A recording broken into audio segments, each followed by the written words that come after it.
ગુજરાતને માથે જ્યારે જવાબદારી આવી કે હવે આપણે આપણા પગ ઉપર ઉભા રહેવાનું છે, આ ગુજરાતના લોકોએ પાછી પાની કરી નહીં. અને આજે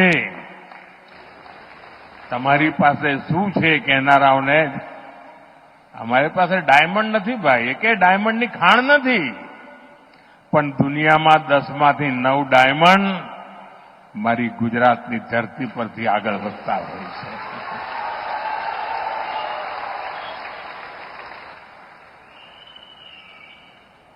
साथियों, कुछ महीने पहले मैं दाहोद में आया था. वहां की रेल फैक्ट्री में ताकतवर इलेक्ट्रिक लोकोमोटिव इंजन बन रहे हैं. आज गुजरात में बने मेट्रो कोच दूसरे देशों को एक्सपोर्ट हो रहे हैं. इसके अलावा मोटरसाइकिल हो, कार हो, गुजरात में बहुत बड़ी संख्या में उसका प्रोडक्शन हो रहा है, मैन्युफैक्चरिंग हो रहा है.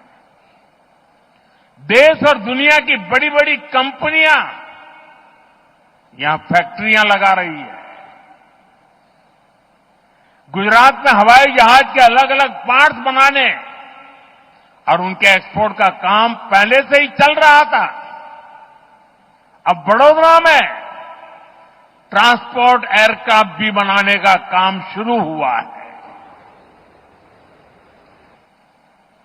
આપણા ગુજરાતમાં વિમાન બને એટલે આનંદ થાય કે ના થાય?